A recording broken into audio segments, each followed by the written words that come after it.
आप सभी को गुड मॉर्निंग। आप सभी साथियों का आपके अपने YouTube चैनल हिंदी ज्ञान पब्लिकेशन पे मैं हार्दिक अभिनंदन और स्वागत करता हूं। हम लोग हिंदी साहित्य के अंदर भक्ति काल में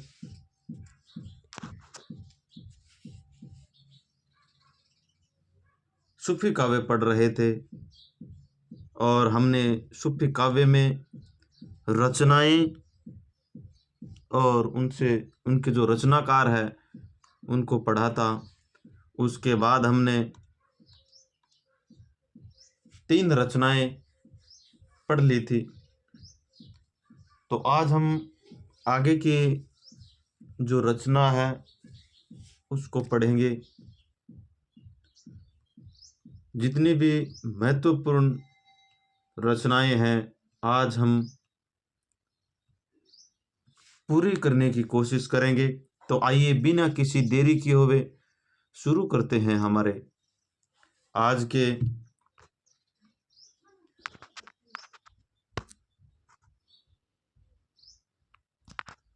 पहली रचना है। आज हम पढ़ेंगे पद्मावत। कल हमने हेडलाइन भी लिखी थी कि कल हम पद्मावत पढ़ेंगे। तो आज की हमारी जो रचना है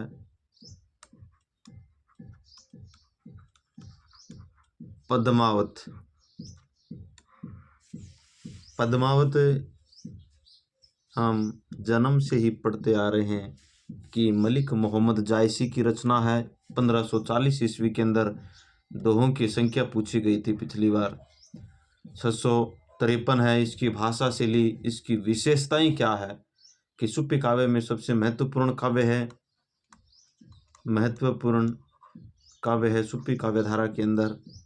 इसका नायक क्या है, किससे संबंधित है? तो चित्तौड़ का जो नरेश है, चित्तौड़ का राजा रतन सेन है, वो सिंहली की जो राजकुमारी है जिसका नाम है पद्मावत। और इसके पास यानी एक हीरामन नाम का एक तोता होता है। और यह तोता एक बार पिंजरे से छूट जाता है और छूटने के बाद एक ब्राह्मण के हाथ में आता है। और ब्राह्मण इस तोते को राजा को सोने की यानी उपहार के रूप में देता है। और ये बोलने वाला तोता होता है, यानी मानवीकरण यानी मानव की जो आवाज होती है उसी तरीके से ये तोता बोलता है। तो इन्होंने इस तोते से रानी पद्मिनी का बखान सुना। तो राजा के मन में ये हो गया कि मैं अगर प्राप्त करूं तो रानी पद्मिनी को ही प्राप्त करूं। रानी पद्मिनी है वो सिंहली द्वीप है श्रीलंका के अंदर, यहाँ की राजकुमारी थी। अब चित्तौड़ का जो नरेश है, चित्तौड़ का नरेश रतन सेन यानी महाराणा रतन सिंह है। ये स्वामी के भेष में, स्वामी यानी बाबूजी के भेष में,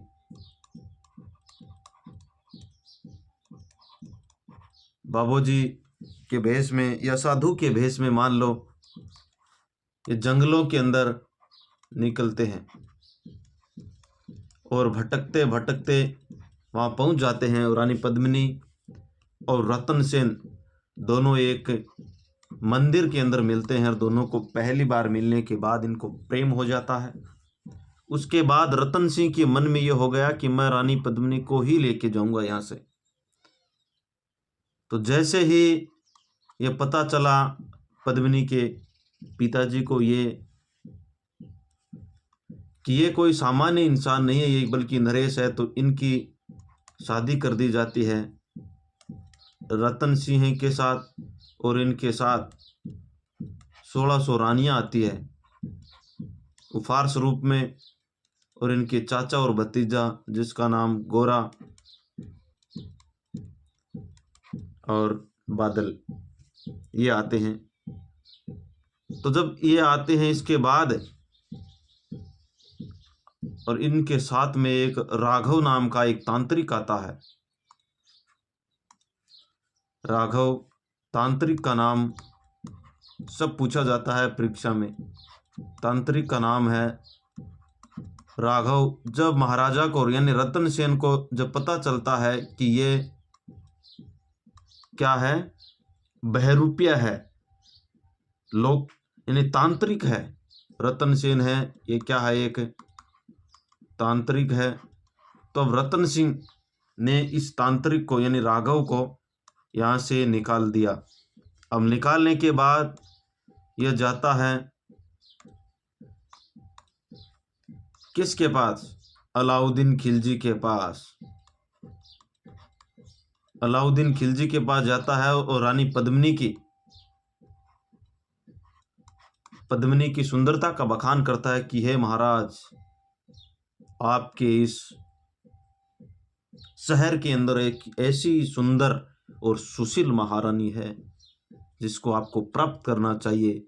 ऐसे वैसे बहुत सी चीजें उनको बताता है। और उसके बाद अलाउद्दीन खिलजी है वो आक्रमण के लिए निकलता है। इस प्रकार का रानी पद्मिनी को प्राप्त करने के लिए, और ये जौहर होता है चित्तौड़ का, और महाराजा है वो केसरिया धारण करते हैं। पद्मिनी ने 1600 महिलाओं के साथ जौहर किया। इस प्रकार की ये रचना है। तो अब हम शुरू करते हैं। पद्मिनी हमारे जो आज की जो रचना है ये है पद्मावत। पद्मावत है। इसके रचनाकार कौन है, रचनाकार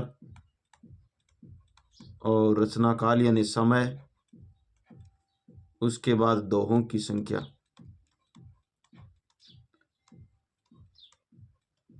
दोहों की संख्या है वो कितनी है।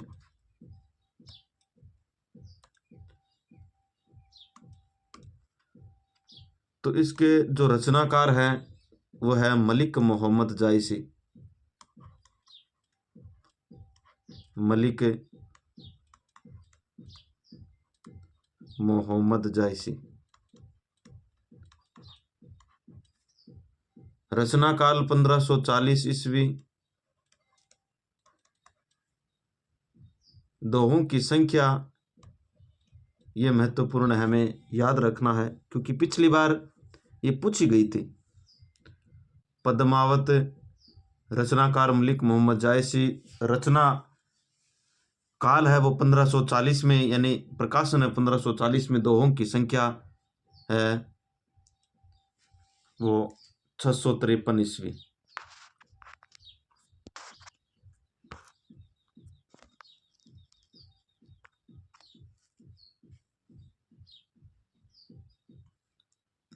अब भाषा शैली, हमें इसकी जो भाषा शैली क्या है,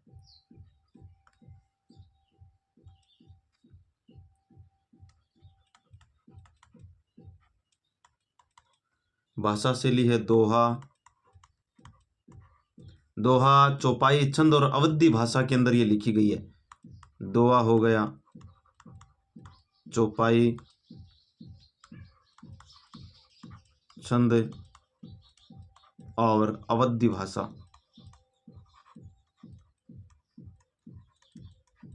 अवधी भाषा के अंदर रचित है।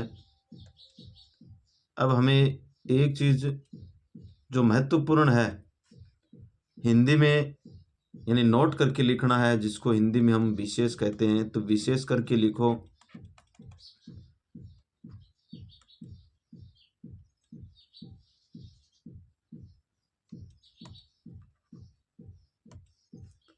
सूफी काव्य परंपरा में सबसे महत्वपूर्ण काव्य है ये। सूफी काव्य में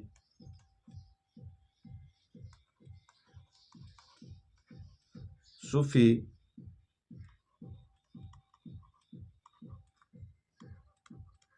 काव्य परंपरा में सबसे महत्वपूर्ण है, सबसे महत्वपूर्ण महाकाव्य है।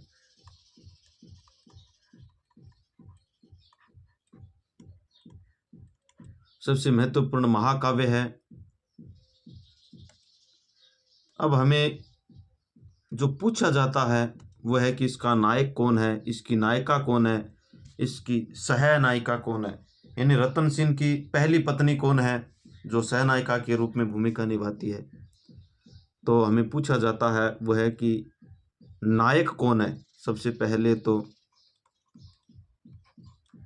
नायक कौन है, उसके बाद नायिका, और उसके बाद है सहनायिका।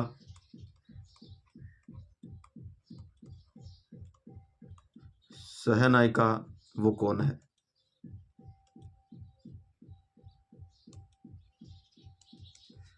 तो नायक है वो चित्तौड़ का राजा रतन सेन।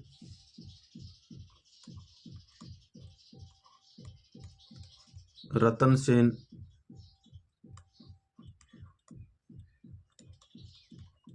जो चित्तौड़ नरेश है, और नायिका है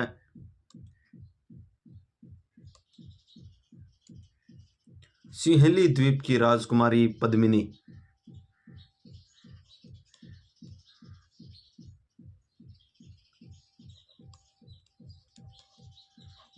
पद्मिनी जो कहाँ की है, सिंहली द्वीप की राजकुमारी है।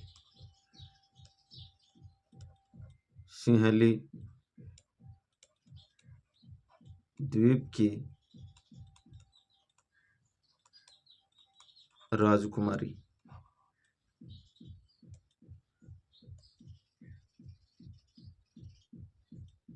सहनायिका, सहनायिका नागमती जो रतन सेन की पहली पत्नी है। नागमती प्रथम पत्नी है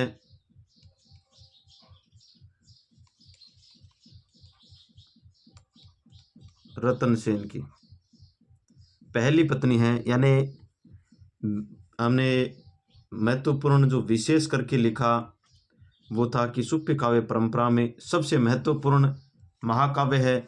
नायक का नाम रतन सेन जो चित्तौड़ का नरेश है।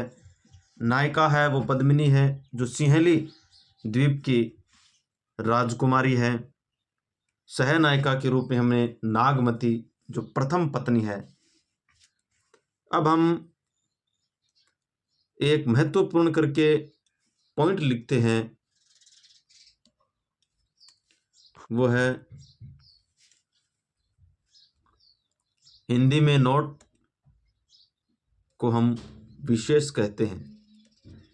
तो विशेष करके लिखेंगे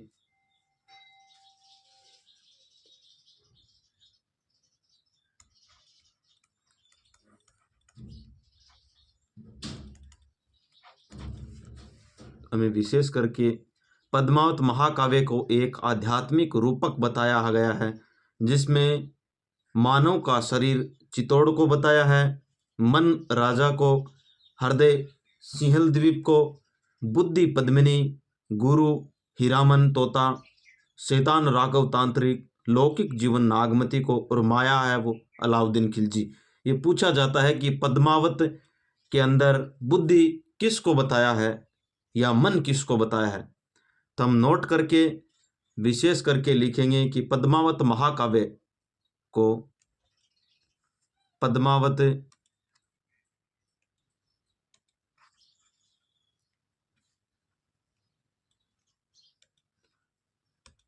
पद्मावत महाकाव्य को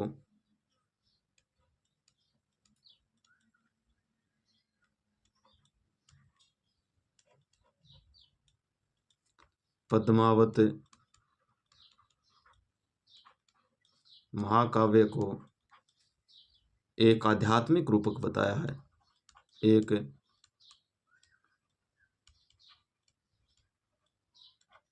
आध्यात्मिक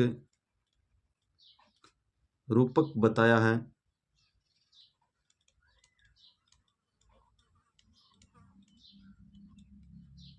जिसमें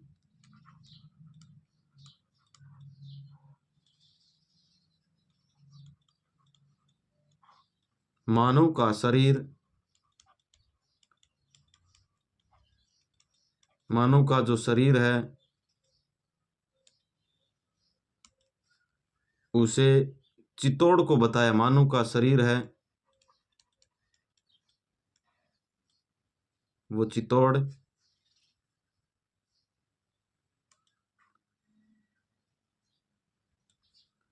और मन राजा हृदय सिंहली द्वीप, यानी मन है वो किसको बताया है?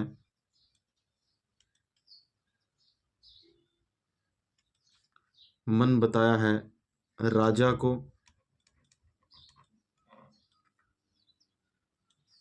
और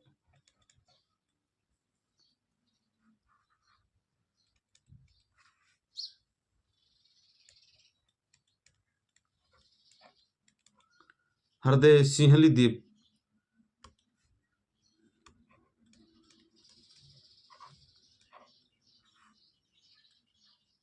सिंहली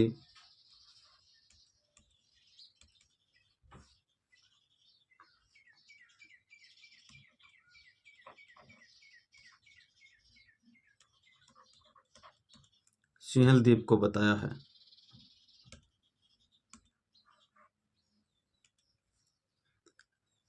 बुद्धि पद्मिनी को,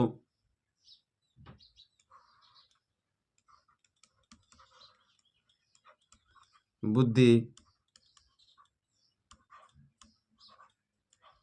पद्मिनी को बताया है। गुरु हीरामन, गुरु हीरामन तोता, मैन तोता ही तो था, इनको गुरु हीरामन जो तोता था। शैतान राघव तांत्रिक, शैतान राघव तांत्रिक। लौकिक जीवन, लौकिक जीवन है वो बताया है नागमती को। नागमती जो पहली पत्नी थी माया, माया बताया है इन्होंने अलाउद्दीन खिलजी, अलाउद्दीन खिलजी। तो ये सीधा पूछा जाता है इनमें से कि सूफी काव्य धारा के अंदर रचना है पद्मावत, जिसमें बुद्धि किसको माना है? तो बुद्धि माना है पद्मावत में, वो पद्मिनी को माना है। सबसे पहले हम शरीर की बात करें तो चितौड़ को माना है, बुद्धि माना है पद्मिनी को, गुरु हीरामन तोता, लौकिक जीवन नागमती, माया अलाउद्दीन खिलजी, मन है वो राजा है, मन है तभी तो उद्वेलित हुआ, और हृदय वो सिंहली द्वीप को माना है, शैतान राघव तांत्रिक है। अब हम अगली जो रचना है वो पढ़ेंगे, लखन सेन पद्मावत। आज हमने पहली रचना पढ़ी है वो पद्मावती को पढ़ा है। पद्मावती रचनाकार मलिक मोहम्मद जायसी को माना। रचना काल है वो 1540 में, दोहों की संख्या 653, भाषा है दोहा, चौपाई, छंद और अवधी भाषा। विशेष करके लिखा सूफी काव्य परंपरा में सबसे महत्वपूर्ण महाकाव्य है। उसके बाद नायक रतन सेन, नायिका पद्मिनी, सहनायिका नागमती है। उसके बाद हमने नोट करके ये लिखा कि पद्मावत महाकाव्य को एक आध्यात्मिक रूपक बताया है। क्या बताया है? एक आध्यात्मिक, यानी एक मानव शरीर के रूप में एक आध्यात्म, पूरे जीवन प्रकृति के रूप में एक माना है कि ये संसार है, इसके अंदर एक मानव है, ये उसकी बस्ती है, ये शरीर है, ये मन है, ये हृदय कहाँ कहाँ मानव भटकता है, इसके बारे में इसके अंदर बताया गया है। इनमें बताया कि मन मानव का जो शरीर है वो चितौड़ है, चितौड़ को बताया। मन राजा को, हृदय सिंहली द्वीप को, बुद्धि पद्मिनी को, गुरु हीरामन तोता, शैतान शैतान निकला राघव तांत्रिक, लौकिक जीवन नागमती, माया अलाउद्दीन खिलजी। तो ये हमने पढ़ा। अब हम पढ़ेंगे जो अगली रचना है, उसका नाम है लखन सेन पद्मावती कथा। लखन सेन पद्मावती कथा। लखन सेन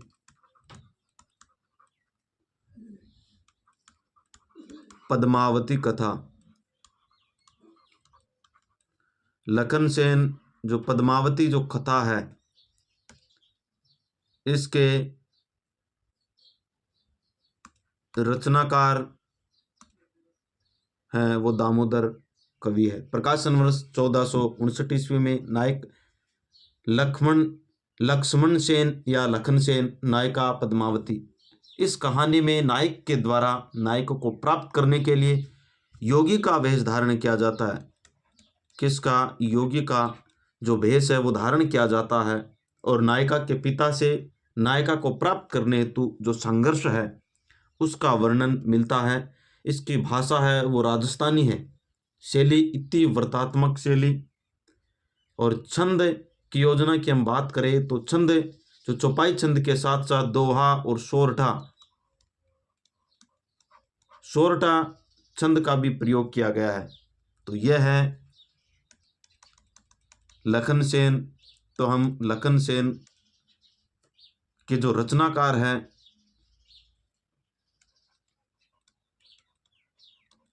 रचनाकार जिनका नाम है दामोदर कवि। दामोदर कवि। प्रकाशन वर्ष की हम बात करें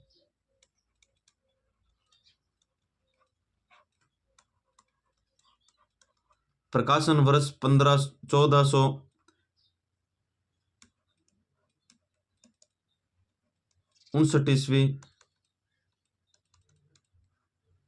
1459 ईस्वी है।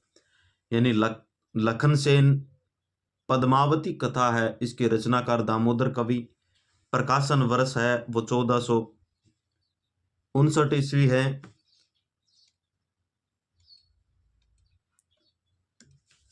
आगे हम इसके नायक कौन है,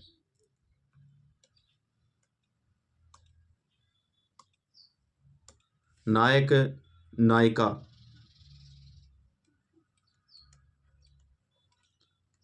नायक है लखन सेन, नायिका पद्मावती।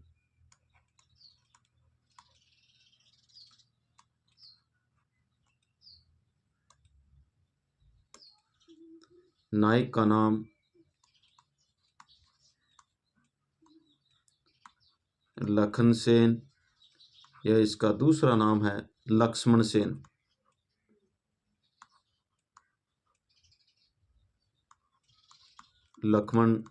लक्ष्मण सेन। नायिका का नाम पद्मावती है।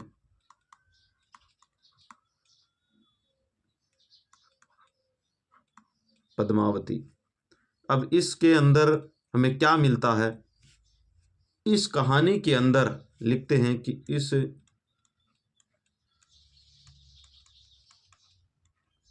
इस कहानी में नायक है के द्वारा योगी का भेष, नायक के द्वारा नायिका को प्राप्त करने के लिए, नायिका को प्राप्त करने के लिए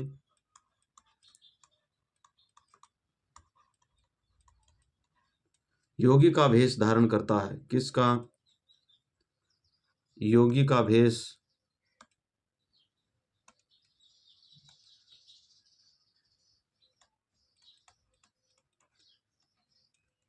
योगी का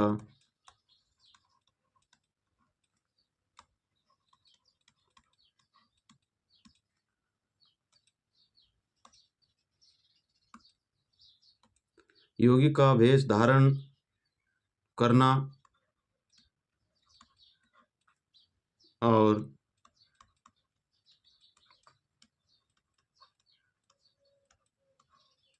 नायिका के पिता से नायिका के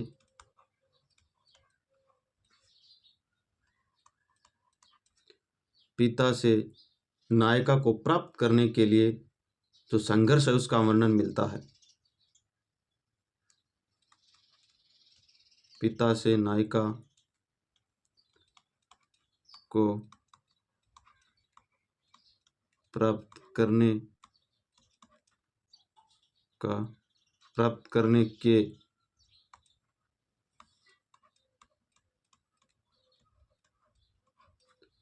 संघर्ष का वर्णन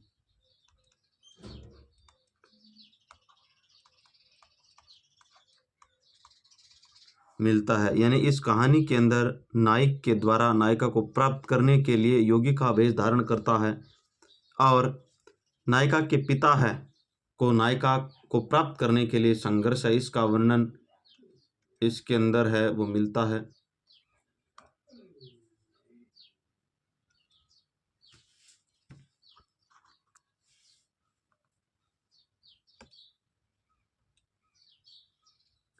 इसकी जो भाषा है वो बताई मैंने, राजस्थानी है, शैली इतिवृत्तात्मक है। भाषा, शैली और छंद योजना।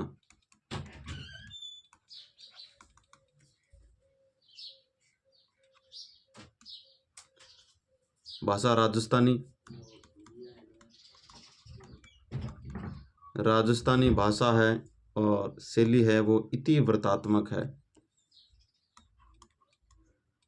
इतिवृत्तात्मक शैली का प्रयोग किया गया है।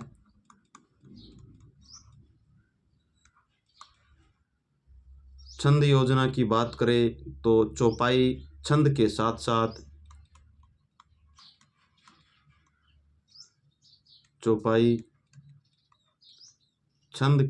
साथ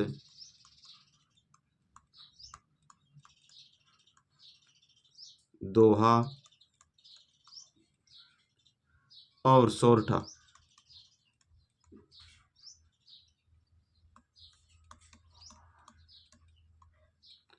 सोरठा छंद का भी प्रयोग हुआ इसके अंदर। तो ये हम लखन सेन पद्मावत कथा को पढ़ा है।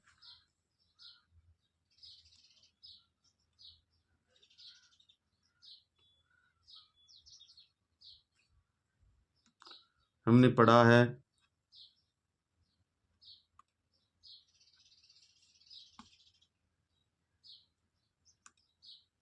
लखन सेन पद्मावत कथा, रचनाकार दामोदर कवि, प्रकाशन वर्ष 1459 ईस्वी। उसके बाद नायक है लखन सेन या लक्ष्मण सेन, नायिका पद्मावती। इस कहानी के अंदर नायक के द्वारा नायिका को प्राप्त करने के लिए नायिका के पिता से यानी वेश धारण करना। ये बीच में कट कैसे गई के लिए योगी का वेश धारण, योगी का